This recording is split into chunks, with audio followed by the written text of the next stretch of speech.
तैयार रहना चाहिए। ऐसी ही एक गंभीर प्रतिक्रिया का नाम है एनाफिलैक्सिस।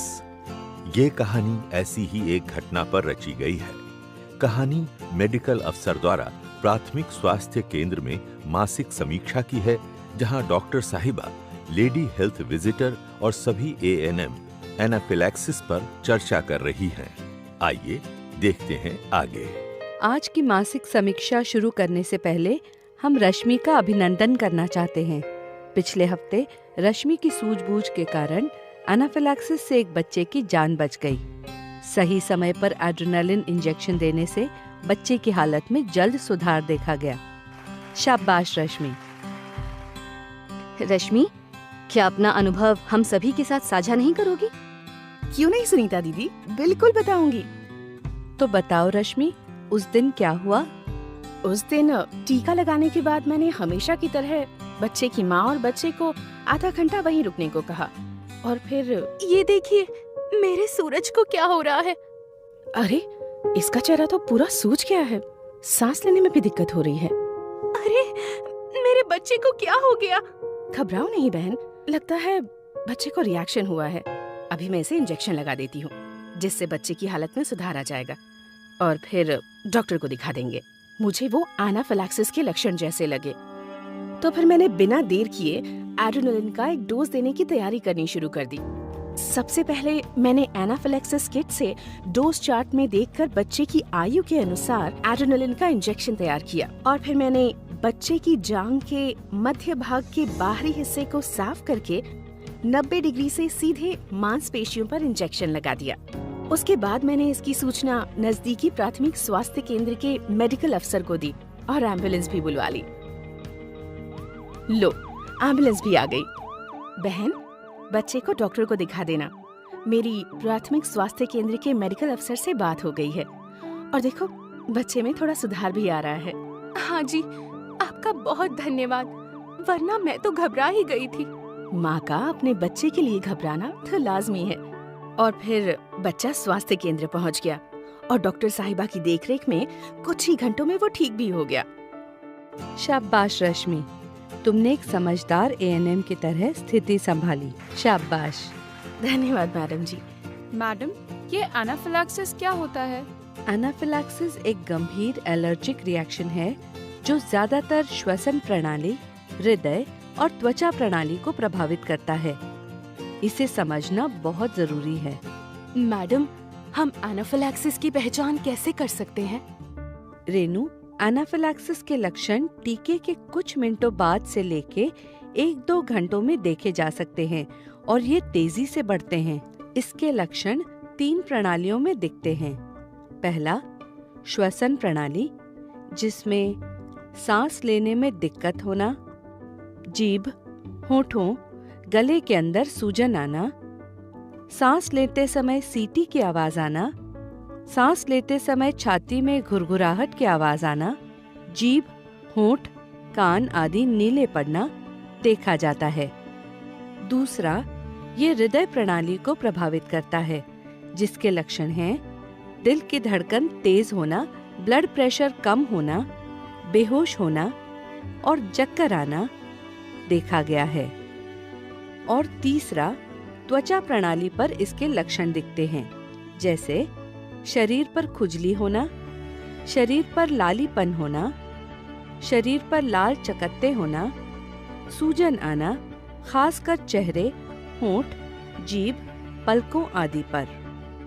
एनाफिलैक्सिस बहुत जल्दी बढ़ता है, इसलिए बच्चे पर निगरानी रखना और उसे तुरंत इलाज मिलना बहुत जरूरी है।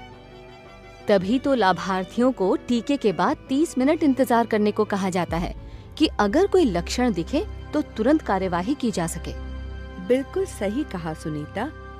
और इन 3 प्रणालियों में से किसी 2 प्रणालियों में एक लक्षण दिखे तो उसे एनाफिलैक्सिस के तौर पर लें और तुरंत बच्चे को आयु अनुसार एड्रेनालिन का एक डोज लगा दें। मैडम जी, एनाफिलैक्सिस होने पर एएनएम की क्या भूमिका रहती है? एनाफिलैक्सिस का सही समय पर इलाज न करने पर ये जानलेवा हो सकता है। अब इसके लक्षण दिखने पर एएनएम को एड्रेनालिन का एक डोज लगाने की अनुमति है। इसलिए सुनिश्चित करें कि टीकाकरण सेशन करते समय आपके पास एनाफिलैक्सिस किट मौजूद हो। एनाफिलैक्सिस किट हमेशा तैयार होना चाहिए और हमें हर 3 महीने में इसे मेडिकल अफसर से एक्सपायरी डेट के लिए प्रमाणित कराना जरूरी होता है। एकदम सही। मैडम, एनाफिलैक्सिस किट में क्या-क्या सामान मौजूद होना चाहिए? अच्छा प्रश्न पूछा पूजा। किट में एड्रेनलिन के 1 ml 1:1000 डाइल्यूशन की 3 एम्प्यूल, 3 1 ml के बिना सुई वाले ट्यूबरक्यूलिन सीरेंज या 3 40 यूनिट्स के बिना सुई वाले इंसुलिन सीरेंज, 3 24G या 25G की 1 इंच लंबी सुइयां और त्वचा साफ करने के लिए रुई मौजूद होनी चाहिए। हमें एड्रेनलिन की एक्सपायरी डेट का अवश्य ध्यान रखना चाहिए। और हाँ, एक जरूरी बात, एड्रेनलिन एपिनेफ्रिन के नाम से भी आता है। इसके अलावा एनाफिलैक्सिस किट में डोज चार्ट या खुराक सारणी, PHC या CHC के मेडिकल अफसर का नाम और फोन नंबर, नजदीकी स्वास्थ्य केंद्र का पता और लोकल एम्बुलेंस का फोन नंबर होना भी जरूरी है। किट में मेडिकल अफसर द्वारा दिया गया प्रमाण पत्र भी होना चाहिए। मैडम जी, अगर सुनिश्चित हो जाए कि बच्चे को एनाफिलैक्सिस है तो क्या करना चाहिए? एनाफिलैक्सिस सुनिश्चित होने का इंतजार ना करें। जैसे ही लक्षण दिखें और आपको जरा सा भी शक हो तो बिना डरे सही मात्रा में एड्रेनलिन का 1 डोज लगा दें। अगर एनाफिलैक्सिस ना भी निकला तो 1 डोज से बच्चे को कोई नुकसान नहीं होगा, लेकिन अगर एनाफिलैक्सिस हो तो बच्चे की जान बचाने में वो 1 डोज बहुत कारगर होगा। बस हमेशा ध्यान रहे कि इसकी सूचना जल्द से जल्द नजदीकी अस्पताल के मेडिकल अफसर को दें और बच्चे को नजदीकी अस्पताल में भर्ती कराने के लिए एम्बुलेंस की व्यवस्था करें। अगर एम्बुलेंस के आने में देर हो रही हो तो किसी दूसरी गाड़ी में बच्चे को नजदीकी अस्पताल ले जाएं।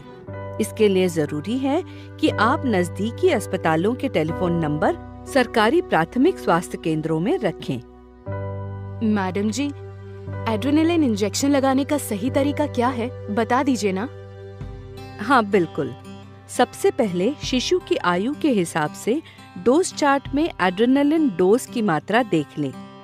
किट में मौजूद ट्यूबरक्यूलिन सीरेंज 1 ml या 40 यूनिट्स के इंसुलिन सीरेंज पर 1 इंच लंबी 24G या 25G की सुई लगा दें। इसके बाद उचित मात्रा में डोज सीरेंज में भर लें। फिर रुई से जांघ के मध्य भाग के बाहरी हिस्से को साफ करें और 90 डिग्री के कोण पर सीधे मांसपेशियों में इंजेक्शन लगा दें, बिल्कुल वैसे जैसे आप पेंटावेलेंट या DPT का टीका लगाते हैं।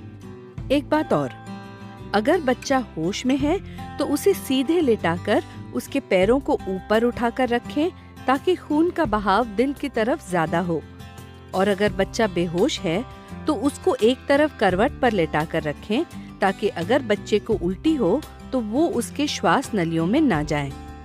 इसके साथ ही ध्यान रखें, एड्रेनलिन इंजेक्शन लगाने का समय नोट करें, मेडिकल अफसर को रोगी की स्थिति के बारे में बताएं।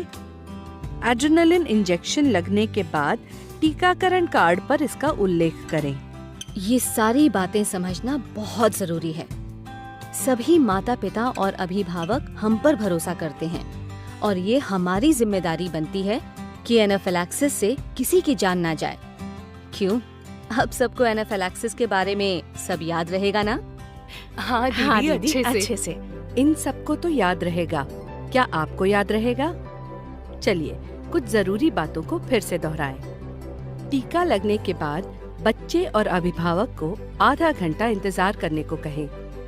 एनाफिलैक्सिस किट हर टीकाकरण सेशन में मौजूद होना जरूरी है।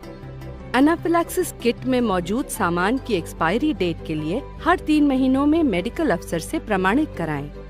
एनाफिलैक्सिस का जरा सा भी शक होने पर बिना देर किए बच्चे को एड्रेनलिन का 1 डोज लगा दें। एड्रेनलिन देने से पहले शीशी पर एक्सपायरी डेट को देख लें। बच्चे को डोज चार्ट में देखकर आयु अनुसार ही एड्रेनलिन का डोज दें।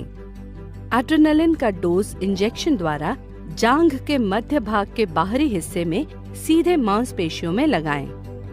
एड्रेनलिन का डोज देने के बाद तुरंत नजदीकी अस्पताल के मेडिकल अफसर को सूचित करें। एड्रेनलिन इंजेक्शन लगने के बाद टीकाकरण कार्ड पर इसका उल्लेख करें और बच्चे को अस्पताल ले जाने के लिए एम्बुलेंस की व्यवस्था करें। याद रखें, एनाफिलैक्सिस की शंका होने पर तुरंत एड्रेनलिन का एक डोज मांसपेशियों में लगाना सुरक्षित है और जान बचाने में कारगर